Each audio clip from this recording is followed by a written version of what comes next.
What's up, y'all? So, I got this question of how long it took me to properly learn how to throw the weights for distance, and I thought this would be a very long answer, so I figured I'd do a kind of Q&A video on this one. So, shout out to Andrew Elliott. He's a newer thrower, asking me after watching some videos of how long it took me to learn, like how to get the footwork down on a two-turn, et cetera, et cetera. And I figured the easiest way to do it was also look at my historical numbers and give you some insights and ideas into that. To kind of understand like learning. And I still don't think I know how to the right way. I figured out I know how to do it, but I personally can't do it the way that I want to. So let's look at, I'm gonna flip this around. Let's look at the numbers real quick and talk about that and what I think kind of contributes to that. So this is our calendar year here, the number of games I did in the year, and then what my weights for distance were. So I came from a strength training background. So honestly, I think these numbers reflect having a general athletic ability. I didn't really have throwing background, but I was training for powerlifting and always been a multi-sport athlete all my life. So I started in the fall of 2010 when I started throwing. My very first practice in the summer of 2010, I fell on my ass trying to throw the heavyweight for distance. So you can see not a lot of games because I only started in the fall. I didn't know what I was doing. And then in 2012 is when I really tried to focus on powerlifting. At that point, finishing up grad school in 2013, but I was still in college. In 2012, I only did 2 games. So you really don't see a change here because it was no practice, just went out and threw.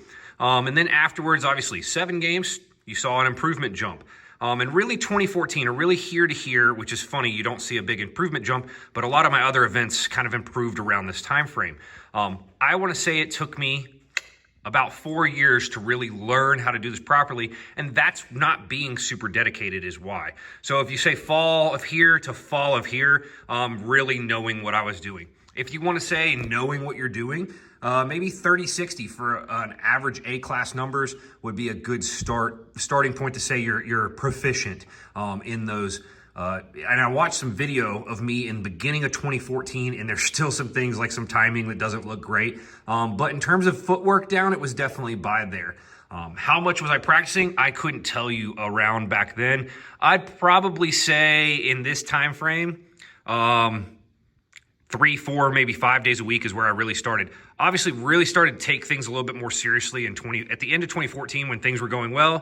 2015 didn't really improve a lot, was dealing with other issues and some health, body issues, knee issues, back issues through this time frame. But you can see the number of games go up, and there's definitely more in there, and I think it might be more in this year as well. I think there was roughly 10 in the year 2017, but you see I went and did the whole lightweight thing that year. But you can also see this big jump when I was really taking it serious. And it was only 13 games, but I feel like it was more than that. It's just what it was popping up online. I hadn't really looked that hard. And then obviously it kind of progressed up since there. So very slow trend, keep a trend line. But I want to say it took me roughly 4 full years. I mean, and then really since 2014, 2015 is when I really started taking this seriously. Really 2014. End of 2014, I said, this is what I'm going to do seriously. And we're now in 2024. So a good 10 years to get, or more, to get to where I'm at. Gosh, starting my 14th calendar year of this. So I'm going to set this down and back up just a little bit to talk a little bit about some of the differences in technique as well. I know when I started out, and probably the first 2 years, was just a front-facing one turn. So I'm going to face the trig. I'm just going to cast once, get around, and throw. So really, it's like the first turn of the 2-turn, but I was standing about 3 feet from the trig. So I wasn't gaining a lot of ground in the trig as well. I was really just starting and throwing in from a standing position and really trying to lift the weight. I feel like I jumped right into doing the 2-turn and just, that was me. Now I coach a little bit differently. I try to get people to do the linear 1-turn. So I face, if I'm throwing towards that camera, I'm going to face sideways. I'm going to throw and get my whole sprint face to the trig, get around and throw. I teach that a lot more now. So those are some differences of what I've practiced on. I still train those drills today individually. I've just done a lot of 1-turns myself, got done with that phase. So to each his own, it kind of depends on where you're at physically. I don't know specifically of what your strength levels are. Let's throw this out. Can you deadlift 500 pounds? Can you squat 405? You don't have to have those numbers, but that might give you an idea of comparing yourself to somebody else that's a thrower. Say, well, I don't need to deadlift 800 pounds like a Spencer Tyler can. It would probably help me throw further, but just trying to compare yourself to somebody else. You want to find somebody the same shape, body shape, maybe same strength levels, to compare yourself technique-wise to them, as well as athletic ability. I don't have a throwing background. It's hard for me to compare myself to these guys that come in as shot putters. Their feet turn way easier and they are so much more smooth. And so maybe strength might help them if they don't have that. Or just learning the nuances of Highland Games technique, where a shot putter that might come into the Highland Games is going to struggle with a sheath toss or maybe a caber, where maybe someone with a strongman background, for whatever reason, they figure out how to do the sheath toss and they're great at it. So don't get discouraged, but maybe keep seeking those people that you're like, follow them and say, oh, this guy, he moves like this and he's roughly this strong and he's done it this long. And you can maybe scroll back and find some of their older videos, or reach out to them and say, send them a video. Say, hey, what do you think I should work on?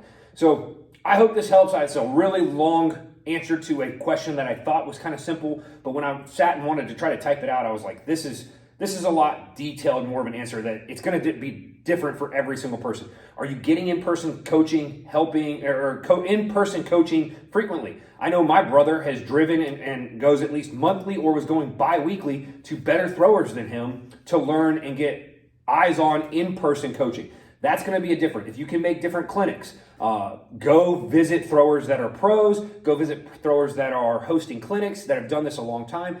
Get in person with them. It's going to do you worlds better than it may over video. But video yourself and send it to somebody and say, hey, can you help me? I encourage that as well. So sorry for the literal now 7-minute video on this, probably, but I'm passionate about it. It's been a long road for me. I've done this for 14 years now, and I have probably really almost 10 now dedicated specifically to trying to get to the level I'm at and above in the Scottish Highland Games. So appreciate the support. Thanks for the questions. You guys have more questions, please send them my way. It gives me more content, more ideas to trying to help everybody else in this crazy little sport where we wear kilts and throw things heavy in the field. So take care, y'all.